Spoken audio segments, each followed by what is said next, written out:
This Impact Wrestling review was brought to you by 5 Hour Energy. Try it, and the next time Robbie E. competes in a main event match, it will just be a dream. A horrible, horrible dream.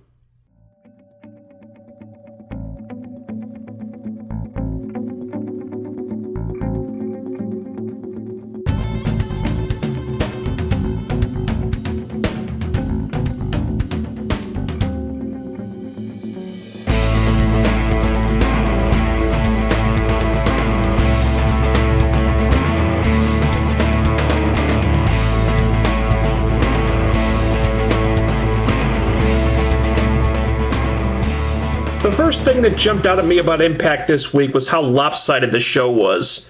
It seemed like there was a whole lot of talking early on, and then afterward it was match, match, match, match, little bit of talking, match, match, match. Couldn't we have spread out all the talking a little? I mean, the bit where Dixie keeps getting interrupted, I mean, sure, it was funny at first, but this went on for 20 plus minutes. And it reached a point where I wondered, man, how many times are we going to do this? I mean, they've done a good job recently with starting Impact with short talking segments that cover a lot of ground, but this one felt a little off base. Personally, I would have moved the Gunner Storm angle to later in the show. I have no complaints about that stuff otherwise, though.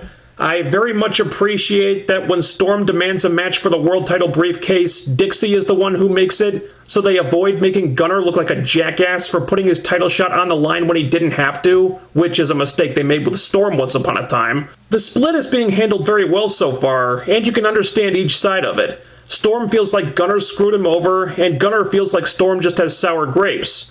And I agree with Schleg Daddy on this. It's a really interesting dynamic that they've created with these two, where it looks like one of them is turning heel, but it could really be either one of them, and it would make sense. The fun part is trying to figure out who it'll be and when it'll happen. They could potentially do something surprising here, and I like that. After this, we have kind of an awkward segment with Brooke Tessmacher and Bully Ray. He's being really distant and not answering her calls and texts and stuff. She doesn't know what's going on with him, and she tries to find out in the ring. And she goes off on him about all this stuff, how she supported him all along, and he's just depressed about the aces and eights being gone, and blah, blah, blah. Look, I'm a big fan of Tessmacher. She's my favorite knockout. And she was trying really hard to make something out of this, but this segment fell flat. The whole thing hinged on us having some type of emotional investment in the Bully-Brooke relationship, and we really don't. This was leftovers from the Aces and Eights storyline, which people were throwing parties to celebrate the demise of, and even TNA kind of did too. That funeral segment sure felt like a party. Bully and Brooke weren't even an on-screen couple for that long, really. It was only a couple of months. Nothing was ever really done with them together. Brooke wasn't much more than Bully's arm candy. And I was on board with the relationship at first because it got Brooke back on TV and it was something different for her. But now that we've seen it for a while, you know what? It didn't work. Tessmacher used to be over, and now she's not because of her association with Bully Ray and that piss-poor joke of a faction that was the Aces and fucking Eights. You guys suck. So Brooke is thankfully trying to end the relationship. But for that to get over, we the viewers need to have some type of regard for the relationship, positive or negative, that was never really developed. The Bully-Brooke pairing was never pushed as that big a deal, so they really didn't earn a breakup angle like this. So then Bully gets all weird and cryptic again, and the mood music starts up. And the music was more appropriate this time. They muted the crowd more, so that was an improvement. It's still pretty cheesy, but it was used better than it was before. But the segment as a whole just didn't strike the right chord, and I came away from it really not sure how to feel about anything that happened. But it could have been worse. At least they didn't blatantly interrupt the segment so they could take selfies as part of some stupid social media thing. I mean, what kind of completely out-of-touch, self-absorbed asshole would do something like...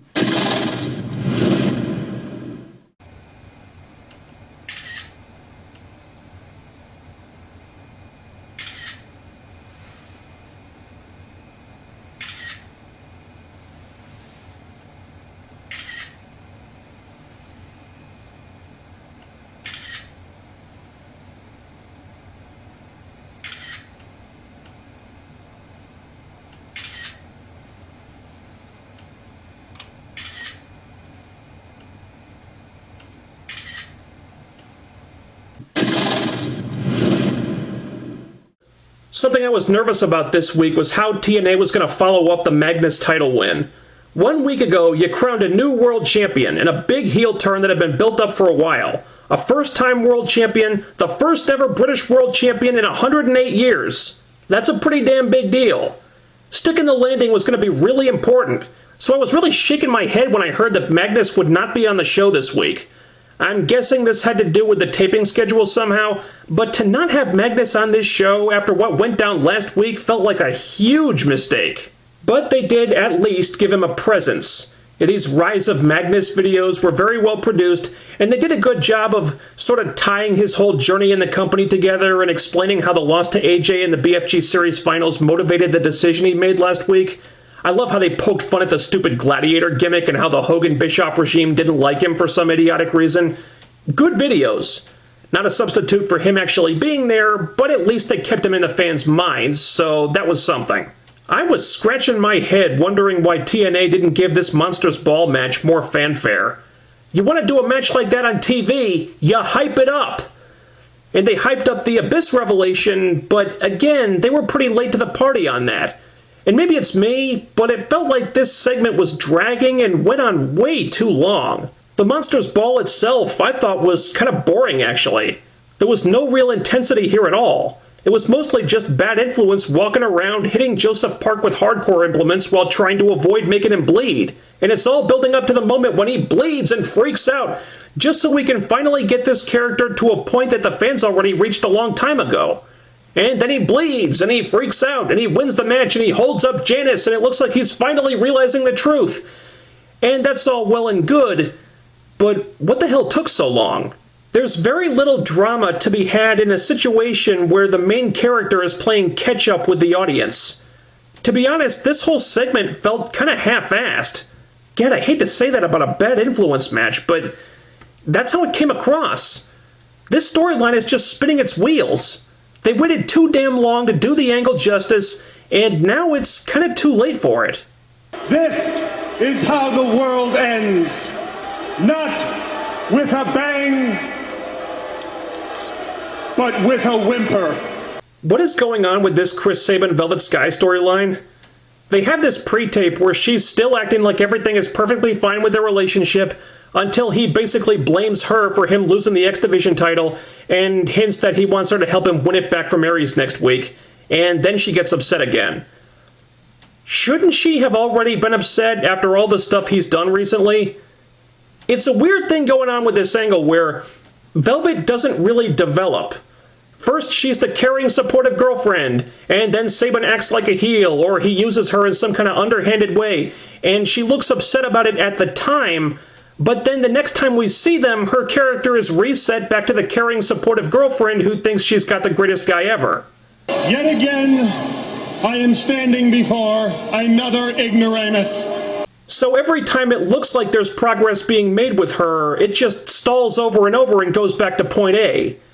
You'd think any woman with half a brain would have realized by now that her boyfriend had turned into a douchebag, but for some reason Velvet's just not getting it. If I had to guess, I'd say this is all an act on her part and she's eventually going to turn heel for realsies, but if not, then you really have to question what they're doing with her character right now. So after quite a few weeks of build-up, we finally get that ODB versus Lei'D Tapa match, and it turned out pretty much like I thought it would. The match was clunky, pretty basic, and not very impressive, quite frankly. Not a good showcase for either of them. It's almost as if Tapa is green as hell and was brought up from developmental before she was ready. Imagine that. And she even ended up looking weak for needing Gail's help to win the match. They made sure to protect ODB, which hints that they might have some reservations about Tapa, and I'm not surprised. She does have a presence and some impressive strength, but she still moves clumsily in the ring and still looks kind of lost at times. This is why I didn't get why people were so hyped about her debuting. Yes, Ivelisse made her look good, but not every woman is going to be able to do that, and ODB does not strike me as a good matchup for her if this was any indication, not at all. Really hoping this is not a drawn-out feud. And then Gail hypes up her eventual confrontation with Madison Rayne as if it's actually a compelling match, but it's not. And if that's what this whole thing has been building up to, then I can't imagine a less interesting way to go. Sign some new knockouts. This Ethan Carter Sting storyline was another angle that just didn't quite click this week. Something felt off about this. Maybe it was the way Sting was going on about those entitled punks, obviously directed at EC3. But what has he really done to get Sting so pissed off? I mean, yeah, he beat up Furman Barnes and Shark Boy and Curryman, which might have been big mismatches, but it's not like he was using chair shots and low blows to win or anything. He won those matches clean. I mean, sure, he might have been full of himself, but he wasn't hurting anyone. I mean, really, the most heelish thing this guy has done so far was pin Earl Hebner, and Earl's not exactly a saint, lest we forget. I can see EC3 being a source of annoyance for Sting, but there's other heels on this roster that have done way worse stuff than him, so I don't really understand why Sting has such a burning desire to fight this guy above all others. I mean, this felt a little bit like the original Main Event Mafia Sting, the one that would act like a self-righteous bastard for really no reason. You're nothing but a selfish prick! And honestly, accusing EC3 of being entitled just because you aren't worthy of a singles match with wrestling's greatest hero? Being mad at yourself because you're simply not good enough to be in the same class as much more worthy contenders. Warriors like Shark Boy and Jeremy Borash, and childishly taking your anger out on others? Shame on you, Sting. Sir Roderick would not approve.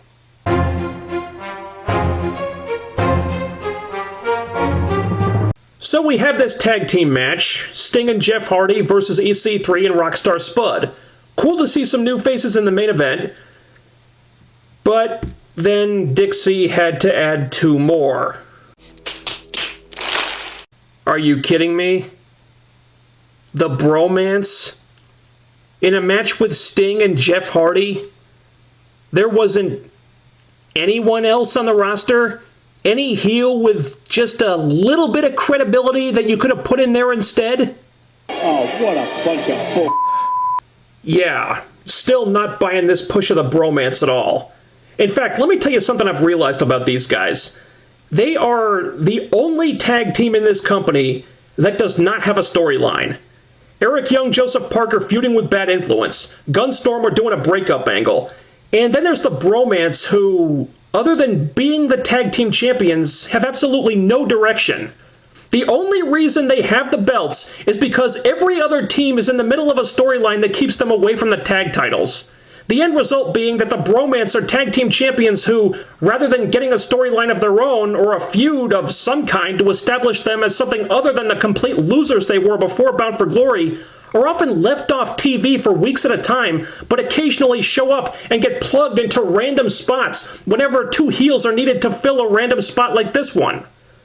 These guys are placeholder champions, clearly not meant to be taken seriously. So when you put them in a main event match with people like Sting and Jeff Hardy, right there, you've lost me. Okay, that, for me, shuts down the entire match. I will not participate in this charade this evening. But as one of my Twitter followers pointed out, and they were right, this was obviously a test. A test for EC3 to see if he could carry the bromance on his back and lead his team to victory despite this overwhelming disadvantage that would have crippled any normal man. And God bless him, he knew the world needed him and he didn't let us down. The match was passable, I guess. EC3 and Spud did some entertaining things, and the finish was the right one.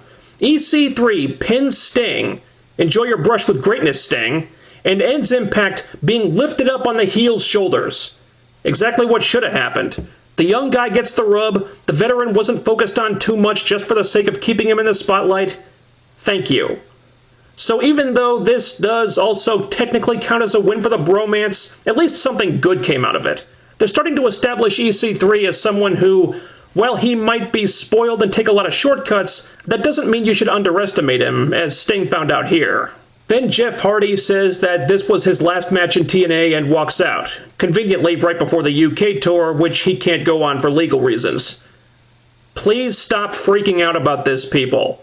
They had to write Hardy off TV for the UK tour last year too. It doesn't mean he's leaving the company. I know they couldn't bring Hardy on the tour, so they had to explain that somehow, but this kind of came out of nowhere. And him being all dejected and demoralized just because he lost last week, that seemed really hastily thrown together in my opinion. I think if they'd just done an injury angle or something, it probably would have worked better, but I guess it's not a big deal. Honestly, I didn't really care for this episode. This was another Impact where it was obvious that they were taping a whole bunch of TV in a really short amount of time. There was a big lull in the middle of the show, and it just didn't feel like they brought their best on this one. Oh, shut up. Shut up. People aren't watching this video to hear you yap, yap, yap. Nobody cares what you have to say. People are watching this video to hear what I have to say. They're watching this video to hear the big news. I know there's been a lot of waiting and a lot of deliberation, but it's all been worth it. Because right here, right now, it is my pleasure to officially announce that next week there will be a huge update about the sale of this YouTube channel and the soon-to-be new owner. Oh yeah, wheels are turning, Dickless. Your days are numbered. So enjoy them while you can.